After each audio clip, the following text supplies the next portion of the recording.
తన కారు ఎక్కిన ప్రతాప్ను ఇంటికి తీసుకువచ్చిన చక్రి అసలు ఇదంతా ఎలా జరిగిందనేది వీడియోని స్కిప్ చేయకుండా చివరి వరకు చూడండి.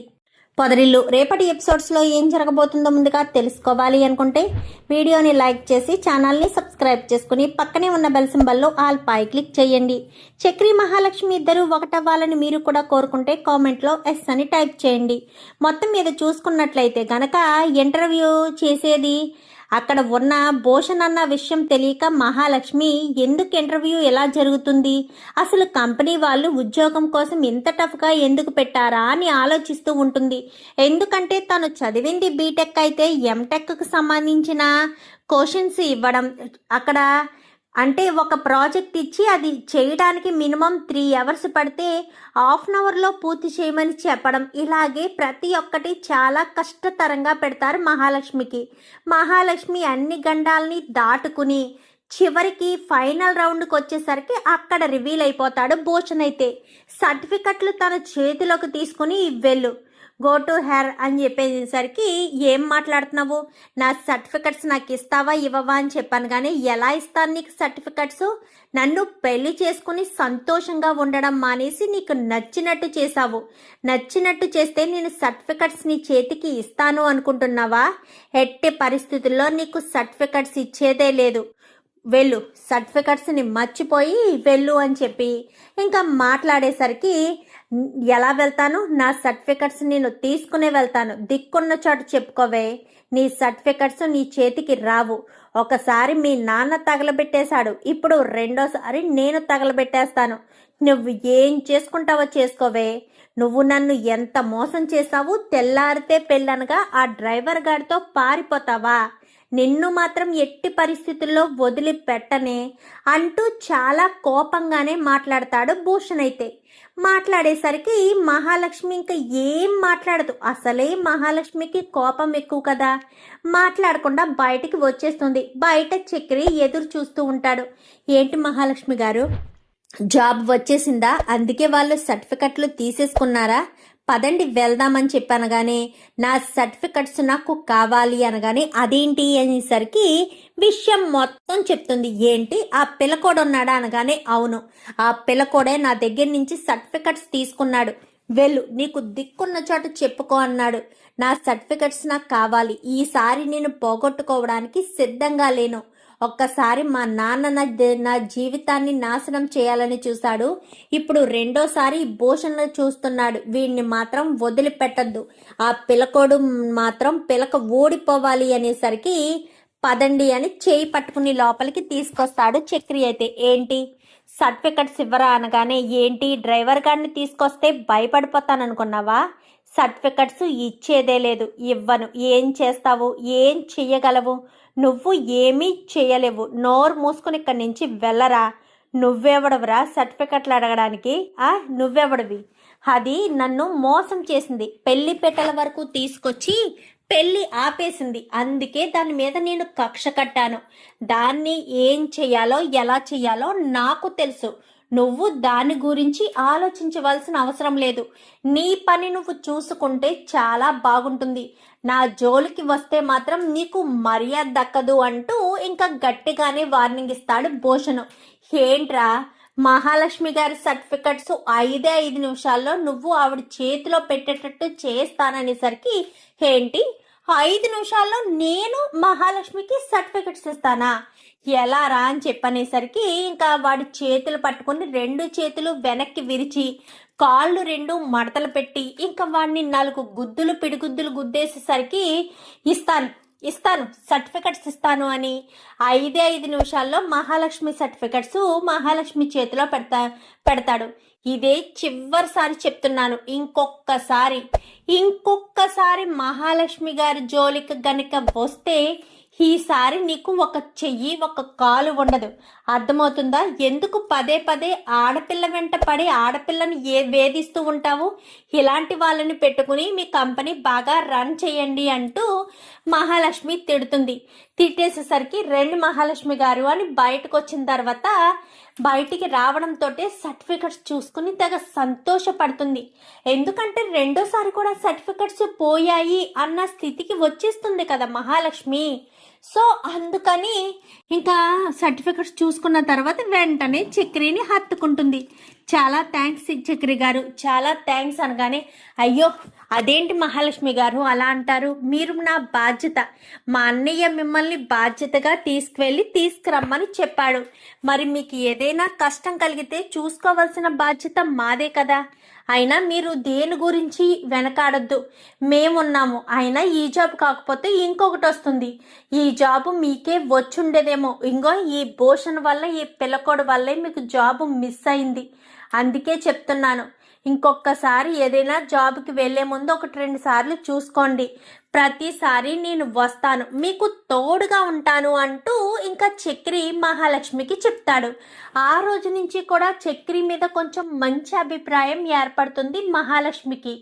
ఇంకా ఒకరోజు మహాలక్ష్మి ఇంటి దగ్గరే ఉండి ఇంటర్వ్యూలు ఏమున్నాయి ఏమి లేవు అనుకుంటూ ల్యాప్టాప్లో చెక్ చేస్తూ ఉంటుంది. ఈలోపు చక్రి ట్రిప్కి వెళ్ళి ఇంటికి తిరిగి వస్తాడు. వచ్చాక ఏం చేస్తున్నారు మహాలక్ష్మి గారు అనగానే, జాబ్స్ ఏమైనా ఉన్నాయేమో అప్లై చేస్తున్నాను, ఇంటర్వ్యూలు జరిగితే ఇంటర్వ్యూకి వెళ్ళి అటెండ్ అయితే జాబ్ వస్తుంది కదా అన్న ఉద్దేశంతో అనగానే, మంచి కంపెనీ వెతుక్కోండి, వాడికి ఈ భూషణ్ లాంటి గాడు ఫ్రెండ్ ఉండకూడదు, మంచి కంపెనీ వెతికి జాబ్కి అప్లై చేయండి అనగానే, ఇంకొకసారి వాడు నా జోలికి వస్తే ఈసారి ఖచ్చితంగా వాడి మీద పోలీస్ కంప్లైంటే ఇచ్చి తీరుతాను, ఎట్టి పరిస్థితుల్లో వాడిని వదిలిపెట్టేను అంటూ మహాలక్ష్మి గట్టిగా చెప్తుంది. చెప్పేసరికి సరే వాడి గురించి ఆలోచించకండి, ముందు ఇంటర్వ్యూలు చూడండి, ఇంటర్వ్యూలు ఎక్కడెక్కడ ఏం బాగున్నాయో చూసుకుని ఇంటర్వ్యూకి అప్లై చేయండి, వాడి గురించి మనకెందుకు అంటూ మాట్లాడేసరికి సరే అని మహాలక్ష్మి చేస్తూ ఉండగానే చక్రికి ట్రిప్ వచ్చిందని ఫోన్ వస్తుంది. ఫోన్ వచ్చేసరికి సరే నాకు ట్రిప్ వచ్చింది నేను వెళ్తున్నానంటూ మహాలక్ష్మి వెళ్ళిపోతుంది. చక్రి అక్కడి నుంచి వెళ్ళిపోతాడు. మహాలక్ష్మి ఇంటర్వ్యూ కోసం జాబ్ సెర్చ్ చేస్తూ ఉంటుంది. చేస్తూ ఉండగానే ఫోన్ వచ్చింది కదా ఎక్కడ ట్రిప్ కోసమని. తీరా మోస అక్కడికి వెళ్ళేసరికి ఒక పెద్ద అతను అంటే ప్రతాప్ వయసున్న వ్యక్తి ఎక్కుతాడు. ఎక్కిన తర్వాత, బాబు ఎదర నా ఫ్రెండ్ కూడా వస్తాడు అని చెప్పాను కానీ ఓకే సార్ అని చెప్పి ఇంకా అతన్ని తీసుకుని వెళ్తాడు. వెళ్తూ ఉండగానే, నువ్వు ఇదేం చేస్తావా బాబు, ఎంతవరకు చదువుకున్నావు ఏంటి అంటూ యోగక్షేమాలన్నీ అడుగుతాడు. ఈ మధ్యనే పెళ్ళయింది సార్ అని చెప్పనేసరికి, అవునా, పోనీలే బాబు, అమ్మాయిని జాగ్రత్తగా చూసుకో అంటూ ఇంకా చెప్తూ ఉండగానే, ఎదర మా ఫ్రెండ్ నిలబడి ఉన్నాడు చూడు బాబు, అక్కడ ఆప్ చెయ్యనేసరికి అక్కడ ఆపుతాడు. ఆపడంతో ఒక్కసారిగా షాక్ అవుతాడు. ఎందుకంటే తన ఫ్రెండ్ ఎవరో కాదు, ప్రతాప్ను చూసి, ఇదేంటి ఈయన ఫ్రెండు, ఇప్పుడు ఈయన కారు ఎక్కిన తర్వాత ఏమంటాడో ఏంటో, నా గురించి ఏమడుగుతాడో ఏంటో అని అనుకుంటూనే సరే అక్కడ ఆపి కారు ఎక్కించుకుంటాడు. ఎక్కించుకున్న తర్వాత, ఏంట్రా అర్జెంటుగా కలవాలి అని అన్నావు ఏంటి చెప్పు అనగానే, ఏం లేదురా నేను అంటూ మాట్లాడుతుండగానే అద్దంలో వీడిని చూస్తాడు. చూసి ఒక్కసారిగా షాక్ అవుతాడు. ఏంట్రా ఆగిపోయావు అనగానే, నా కూతురు నన్ను మోసం చేశాక నేను మనిషిని కాలేకపోయానురా, ఎటు వెళ్ళలేకపోతున్నాను, కంపెనీ బాధ్యతలు మొత్తం వాదికే అప్పగించేశాను, ఆఫీస్కి కూడా వెళ్ళలేకపోతున్నాను, నా కూతురు నాకు తలవంపులు తెచ్చింది, నేను మంచి గొప్ప సంబంధం చూసి పెళ్లి చేయాలనుకుంటే తను ఒక డ్రైవర్ని పెళ్లి చేసుకుని వెళ్ళిపోయింది, నాకు అలాంటి కూతురు ఉన్నా ఒకటే చచ్చిన ఒకటే, అందుకే నా కూతురికి నీళ్ళు వదిలేసుకున్నాను, నా కూతురు లేదని అనుకుంటాను అని చెప్పి ఇంకా ప్రతాప్ తన బాధను తన వే ఆఫ్ రూట్లో చెప్తూ ఉంటాడు. ఏంట్రా ఏం మాట్లాడుతున్నావురా ప్రతాప్, మహాలక్ష్మి గురించేనా నువ్వు ఎలా మాట్లాడుతున్నావు అనగానే, మహాలక్ష్మియరా, నా మహాలక్ష్మి అనుకుంటేనే మా అమ్మ పేరు మహాలక్ష్మి అని పెట్టినందుకు తను నాకు ఇంత తలవంపులు తీసుకొస్తుందని కలలో కూడా అనుకోలేదు, నా కూతురు నా పరువుని నిలబెడుతుందనుకున్నాను, నా పరువుని నిలువున కుప్ప కూలేటట్టు చేసేస్తుందని కల అనుకోలేదు, తెల్లవారితే పెళ్ళి అనగా డ్రైవర్తో లేచిపోయిందిరా, ఆఫ్టర్ ఆల్ డ్రైవర్తో, వాడితో ఏం సంతోషంగా ఉందో లేదో నాకు తెలియదు కానీ నేను మాత్రం సంతోషంగా లేనురా, నా కూతురు లేని జీవితం నాకు ఒక లోటుగానే ఉంది అని చెప్పాను కానీ నీలా నేను ఆలోచించానురా, కానీ అది చాలా తప్పని అర్థం చేసుకున్నాను అంటూ మాట్లాడడంతో, ఏం మాట్లాడుతున్నావురా, ఏమంటున్నావు, నీ కూతురు ప్రేమించే పెళ్లి చేసుకుందా అనగానే మరి నిన్ను పెళ్లికి పిలవలేదు అంటే ప్రేమించి పెళ్లి చేసుకుందానే కదా నువ్వు డ్రైవర్ అంటున్నావు. నా కూతురు పెళ్లి చేసుకున్నవాడు ఏమీ ఉద్యోగం కూడా చేయనివాడు. తెల్లవారితే కోటీశ్వర్ల సంబంధం. అలాంటిది ముందు రోజు రాత్రి వాడితో వెళ్ళిపోయిన తర్వాత నీలాని నేను చాలా కోప్పడ్డాను, చాలా బాధపడ్డాను. ఇంకా నాకు ఈ జీవితం ఎందుకు, అన్నీ నా కూతురు అనుకున్న నాకు నా కూతురు ఇంత అన్యాయం చేస్తుంది అని అనుకోలేదు అని నాతో ఒక్క మాట చెప్పున్నా బాగుండేది కదా అని ఎంతగానో బాధపడ్డాను. ఆ తర్వాత నాకు అర్థమైంది, నేను చూసిన గొప్ప సంబంధాన్ని కాదని ఏమీ లేని వాడి కోసం వెళ్ళిపోయింది అంటే వాడి మీద ఎంత నమ్మకంతో వెళ్ళిపోయి ఉంటుంది. వాడితో ఉంటే తన లైఫ్ బాగుంటుందా అన్న నమ్మకంతోనే కదా నా కూతురు వెళ్ళిపోయింది. మరి అలాంటి తప్పుడు ఆ నమ్మకాన్ని నేను నా కూతురికి ఇవ్వలేకపోయాను. అదే నమ్మకం నేను నా కూతురికి ఇచ్చుంటే, నా కూతురుతో నేను ప్రేమగా మాట్లాడుంటే తను ధైర్యం చేసి నా దగ్గరికి వచ్చి తన ప్రేమ విషయం నాకు చెప్పుండేది కదా. నేను నా కూతురికి ఆ భరోసా ఇవ్వలేకపోయాను. నేనే కాదురా, ప్రతి తండ్రి అంతే. కూతురికి ఇష్టమైనవన్నీ చేస్తారు. చిన్నప్పటి నుంచి నచ్చిన డ్రెస్సులు, నచ్చిన ఫుడ్, నచ్చినట్టే ప్రతి ఒక్కటి, చదువు, విద్య ప్రతి ఒక్కటి చేస్తారు. కానీ పెళ్లి విషయానికి వచ్చేసరికి మన ఇష్టాలని పిల్లల మీద రుద్దుతాము. నిజానికి వాళ్ళకంటూ ఒక గోల్ ఉంటుంది. ఇప్పుడు కష్టపడి చదివిన అమ్మాయికి తను జాబ్ చేయాలని, గొప్ప స్థాయికి వెళ్ళాలని ఉంటుంది. పెళ్లి చేసుకుంటారు, చేసుకోమని చెప్పరు. అంటే ఒక గొప్ప పొజిషన్కి వచ్చిన తర్వాత వాళ్ళు పెళ్లి చేసుకోవడానికి ఇష్టపడతారు. మనం తొందరపాటు నిర్ణయం తీసుకుంటే ఇలానే జరుగుతుంది.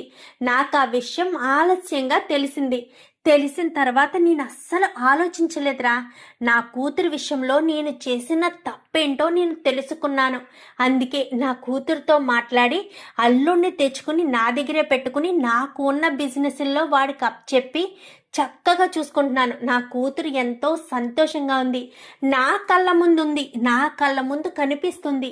లేదా ఒకవేళ తను వాళ్ళ అత్తవారింట్లో ఉండాలి అని తను కోరుకున్నా నేను ఎంతో గొప్పగా పంపించేవాడ్రా.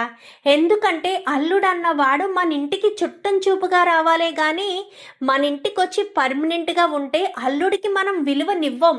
ఆ అబ్బాయి కూడా బాధపడతాడు. అందుకే నేను ఇంకా అలా ఆలోచించి, నీ ఇష్టం బాబు, ఎక్కడ ఉండాలనుకుంటే అక్కడ ఉండు, నేను దేనికి అభ్యంతరం చెప్పను. నాకున్నది ఒక్కగానొక్క కూతురు. నా కూతుర్ని ఎలా చూసుకున్నా నువ్వు సంతోషంగా ఉండాలి, నా కూతురు కూడా ఆనందంగా ఉండాలి అని కోరుకుంటాను. అది అర్థం చేసుకో బాబు అంటూ మొత్తం మా అల్లుడికి చెప్పేసి ప్రశాంతంగా ఉన్నానురా. అందరూ అడుగుతారు, నీ కూతురు లేచిపోయిందంట కదా అని అడుగుతారు. నరం లేని నాలికరా వాళ్ళది. ఎన్నైనా అడుగుతారు, ఏదైనా చేస్తారు. రేపన్న రోజున మన బిడ్డ మనకు దూరం అయితే ఆ బాధ ఏంటో మనకు మాత్రమే తెలుస్తుంది. ఎన్ని రోజులు మాట్లాడుకుంటారా నీ గురించి? మా అయితే 1 నెల, 2 నెలలు, 3 నెలలు అంతే. తర్వాత నీ గురించి పట్టించుకోరు. వాళ్ళకి మరొక టాపిక్ దొరుకుతుంది, మరొక గాసిప్ దొరుకుతుంది. ఇంకా వాటి గురించి ఆలోచిస్తారు. ఎవరో ఏదో ఆలోచిస్తున్నారని, ఎవరో ఏదో అంటున్నారని, మన పరువు పోతుందని, అదేదో జరుగుతుంది, ఇదేదో జరుగుతుందని ఆలోచిస్తూ పోతే మన కూతురు భవిష్యత్తుని అంధకారంలోకి తోసేసిన వాళ్ళం అవుతాం రా. అది గుర్తుపెట్టుకో. చూడు, ఈ అబ్బాయి ప్రేమించి పెళ్లి చేసుకున్నాడంట. తన భార్య కోసం కష్టపడుతున్నాడు. పగలైనా రాత్రైనా ఏ ట్రిప్ వచ్చినా వెళ్లకుండా ఉండనండి అంటూ నాతో చెప్పాడు.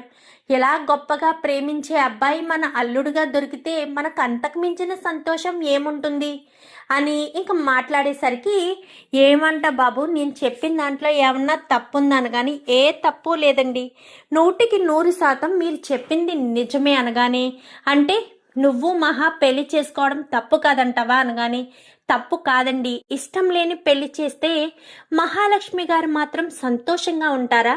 ఒకవేళ మీకు నచ్చినట్టే ఆ పిల్లకోడికిచ్చి మీరు పెళ్లి చేశారనుకోండి, వాడు భార్యని ఎలా చూస్తాడో తెలుసా? నేను ఎన్నోసార్లు గమనించాను. వాడు వంటగదిలో వంట చేసే ఒక పని మనిషిని ట్రీట్ చేసినట్టు ట్రీట్ చేస్తాడు. అలా మీ అమ్మాయి వంటగదిలో బానిసై ఉండడం మీకు నచ్చుతుందా? పుట్టింటికి వచ్చిన ప్రతిసారి కూడా నాన్న అంటూ పట్టుకుని ఏడిస్తే బాగుంటుందా, లేక వచ్చిన ప్రతిసారి సంతోషంగా మీతో మాట్లాడితే బాగుంటుందా? ఒక్కసారి ఆలోచించండి. మహాలక్ష్మి నేను ఏ తప్పు చేయలేదు అంటూ మాట్లాడేసరికి ఎవర్రా ఈ అబ్బాయి మహాలక్ష్మి మహాలక్ష్మి అంటున్నాడు? మహాలక్ష్మి నీ కూతురి పేరే కదా, వీళ్ళ ఆవిడ పేరు కూడా మహాలక్ష్మి అనా ఏంటి? నేనే ఆయన అల్లుడిని అని చెప్పి ఇంకా చెప్తాడు. చెప్పేసేసరికి ఏంట్రా అల్లుడా, ఇంత మంచి అబ్బాయి అల్లుడుగా దొరికినందుకు సంతోషించాలి. ఎందుకురా ప్రతాప్, లేనిపోని కక్షలు పట్టింపులు ఇవన్నీ అవసరమా? పిల్లలకి ఈ సమయంలో మన భరోసా ఎంతో కావాలి. నువ్వు సపోర్ట్ చేయలేవా? నువ్వు సపోర్ట్ చేస్తే గొప్ప స్థాయికి వెళ్తారు. ఎవరు కూడా ముందు నుంచి ఏం కాదు కదా, అది ఏమన్నా గొప్పవాడా? నువ్వు కష్టపడి సంపాదించి ఇస్తేనే కదా వాడు అభివృద్ధి చెప్తున్నాడు. ఒక రకంగా చూసుకుంటే వాడికంటే ఈ బాబే గొప్పవాడన్నట్టు. ఎందుకంటే తన జాబు తన శాలరీ తనే చూసుకుంటాడు కాబట్టి. అది అర్థం చేసుకోరా అని చెప్పనేసరికి లేదురా నేను క్షమించలేను అనగానే మహాలక్ష్మి గారు ఎంతలా బాధపడుతున్నారో తెలుసా మీ గురించి? ఒక్కసారి ఆలోచించండి. మహాలక్ష్మి గారికి మీరంటే చాలా ఇష్టం. మీరు ఒక్కసారి మా ఇంటికి రండి. మహాలక్ష్మి మా ఇంట్లో ఎంత సంతోషంగా ఉందో. మీ ఇంట్లో హాల్ అంత ఉండదు మా ఇల్లు. అయినా సరే అంత చిన్న ఇరికింట్లో తన ఆనందానికి అస్సలు కుదవలేదు. తను చాలా సంతోషంగా ఉంది. రండి ఇంటికి వెళ్దామనగానే వద్దు నేను రాను అంటూ ప్రతాప్ చెప్తాడు. అదేంట్రా అలా అంటావు? పెళ్ళికి చేసుకుంటే మాత్రం కూతుర్ని క్షమించరా? కూతురు తప్పు చేసిన దానిలా లెక్కేసేసి ఇంకా కూతుర్ని దూరం పెట్టేస్తారేంట్రా? ఇంకా చాలేరా, కూతుర్ని క్షమించు. మహా చాలా మంచి అమ్మాయి. మహా లాంటి అమ్మాయిని దూరం చేసుకోవద్దు. నువ్వే అంటున్నావు కదా నీ కూతురు లక్ష్మీదేవి అని. మరి అలా ఎలా లక్ష్మీదేవిని ఇచ్చేస్తావు?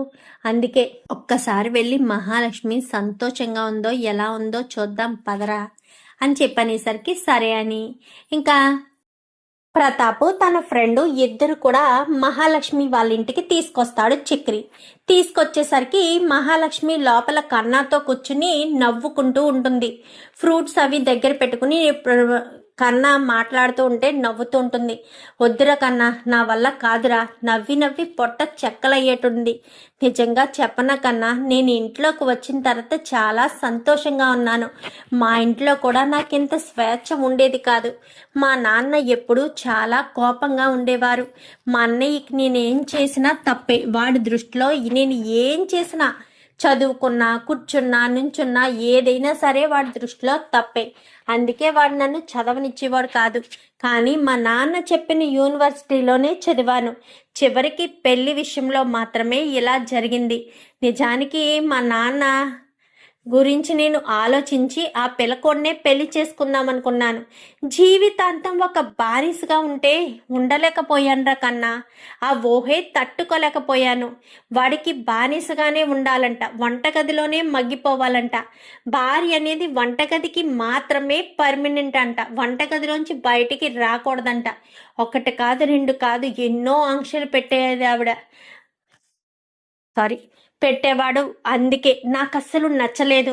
మా నాన్న కోసం నా మనసుని చంపుకుని పెళ్లి చేసుకుందాం అనుకున్నాను. కానీ జీవితాంతం అక్కడ కష్టాలు పడుతూ మా అమ్మ నాన్నల దగ్గర నేను బాధ అనుభవిస్తున్నాను అన్న విషయం తెలిస్తే వాళ్ళు తట్టుకోలేరు అన్న ఒకే ఒక్క కారణం చేత నేను ఆ పెళ్లి చేసుకోలేదు.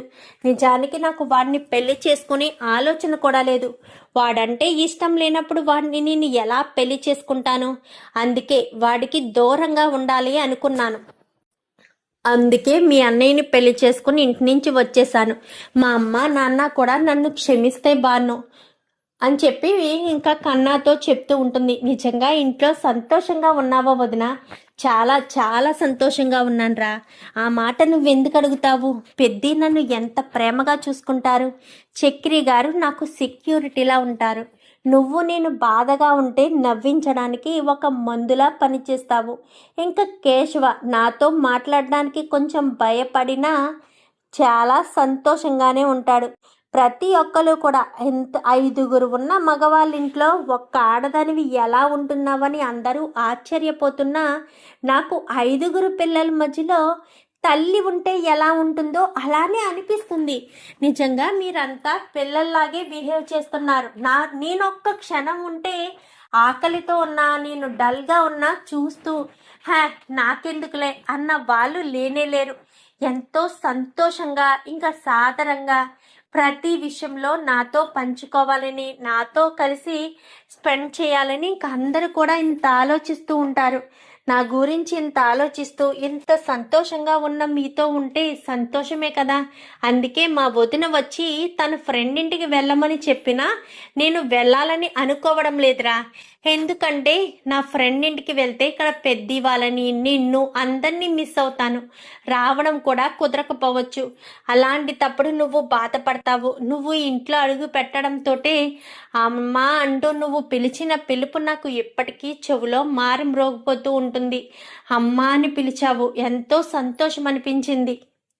అందుకేరా నాకు ఇల్లు అంటే ఇష్టం అంటూ చెప్పేసేసరికి పదండి అని చెప్పాను. కానీ మహాలక్ష్మి గారు ఎవరొచ్చారో చూడండి అనేసరికి ఇలా పక్కకి తప్పుకోవడంతో వెనకాల ప్రతాప్ ఉంటాడు. అమ్మ మహాలక్ష్మి అనేసరికి గబ్బా గబ్బా వెళ్తాడు. వెళ్ళి నాన్న అంటూ గట్టిగా పట్టుకుంటాడు. నన్ను క్షమిస్తావా నాన్న, నేను కావాలని చేయలేదు, అర్థం చేసుకోండి నాన్న అనగానే అర్థం చేసుకున్నానమ్మా, నిన్ను అల్లుడు గారిని అర్థం చేసుకున్నాను. నువ్వు అల్లుడు గారు ఎంత ఆప్యాయంగా, ఎంత సంతోషంగా, ఎంత ఆనందంగా ఉన్నారో కళ్ళారా చూశాను. నువ్వు పెళ్లి చేసుకుని తప్పు చేశావు అనుకున్నాను, కానీ నువ్వు పెళ్లి చేసుకుని ఏ తప్పు చేయలేదు అని నాకు అర్థమైంది. చాలా చాలా సంతోషంగా, నా సంతోషానికి అవధులు లేకుండా ఉందమ్మా అని ఇంకా ప్రతాప్ మాట్లాడేసరికి నిజంగా నా మీద కోపం పోయిందా నాన్న? నువ్వు నా శత్రువువేంటమ్మా? నీ మీద కోపం పోవడానికి? నువ్వు నా కన్న బిడ్డవి, నా ఇంటి లక్ష్మీదేవివి, నా ఇంటి దేవతవి నువ్వు. నీ మీద నాకెందుకు కోపం ఉంటుంది? నువ్వు సంతోషంగా ఉండాలి అని నేను దూరం అయ్యాను, నేను సంతోషంగా ఉండాలనుకున్నాం. కానీ నా సంతోషం నీతో ఉంటేనే ఉంటుంది నాన్న, అది అర్థం చేసుకో. నాకు నువ్వంటే చాలా ఇష్టం. చిన్నప్పటి నుంచి మీ మనసు మెప్పించకూడదు, నొప్పించకూడదు అన్న ఉద్దేశంతోనే నేను నాకు నచ్చిన కోర్సుల కంటే మీకు నచ్చిన కోర్సుల్లో జాయిన్ అయ్యాను. అయినా సరే గొప్పగా చదివాను. నా సర్టిఫికెట్స్ చించేసినప్పుడు నాకు చాలా బాధ అనిపించింది. నేను ఎంతో కష్టపడి సంపాదించిన డిగ్రీల సర్టిఫికెట్స్ చించేయడం నా మనసుకు ఎంతో బాధ అనిపించి నేను ఇంకా ఈ విషయంలో తప్పు చేశానేమో, అందుకే మా నాన్న నా మీద అంత కోప్పడుతున్నాడు అని ఎంతో అనుకున్నాను. కానీ మీతో మాట్లాడే అవకాశం లేదు. నాన్నని కూడా పిలవద్దన్నారు. కానీ నాకు బాధ అనిపించింది నాన్న, నేను ఏ తప్పు చేయలేదు నాన్న అంటూ మాట్లాడేసరికి అవును అనేసరికి ఇంకిద్దరు హత్తుకుంటారు. ఈలోపు కేశవ చక్రి ఇద్దరు వస్తారు. నమస్కారం అండి అనగానే నమస్కారం బాబు అనగానే ఈయన పెద్ది మా మేనమామలాగా. ఈ అబ్బాయి కేశవ సరిగ్గా నాతో మాట్లాడలేడు. ఇంకా తను చక్రి మీకు తెలుసు కదా, తను కన్నా కూడా చాలా మంచివాడు. నన్ను కన్న తల్లిలా చూసుకుంటాడు. ఏ చిన్న కష్టం వచ్చినా నేను ఉన్నాను వదినా అంటూ ఎంతో భరోసా ఇస్తారు. ఇంట్లో వాళ్ళంతా కూడా నాకు ప్రతి క్షణం సపోర్ట్ చేస్తుంటారు నాన్న. ఒకరు ఒక మాట మీద ఉండరు. వాళ్ళ మధ్యలో ఎన్ని చిన్న చిన్న తగాదాలు వచ్చినా నన్ను మాత్రం చాలా హ్యాపీగా చూసుకుంటారు. నా కళ్ళల్లోంచి కన్నీళ్లు రాకుండా చూసుకుంటారు అంటూ మహాలక్ష్మి చెప్పేసేసరికి ఇంకా మహాలక్ష్మిని అయితే భూషణ్ క్షమించి ఇంకా మహాలక్ష్మిని దగ్గరికి తీసుకుంటాడు. మరి మహాలక్ష్మిని క్షమించిన మహాలక్ష్మిని క్షమించిన ప్రతాపు మరి మహాలక్ష్మిని చక్రిని తన ఇంటికి తీసుకెళ్తాడా? తన ఆస్తిలో వాళ్ళకి కూడా వాటా రాసి వాళ్ళకి కూడా మంచి బిజినెస్ పెట్టించుకునేటట్టు ఏమన్నా ప్లాన్ చేస్తాడా? చూద్దాం. మరి రాబోయే ఎపిసోడ్స్ ఇలాగే జరగాలని మీరు కూడా కోరుకుంటే వీడియో నచ్చితే లైక్ చేసి ఛానల్ని సబ్స్క్రైబ్ చేసుకోండి. Thank you for watching.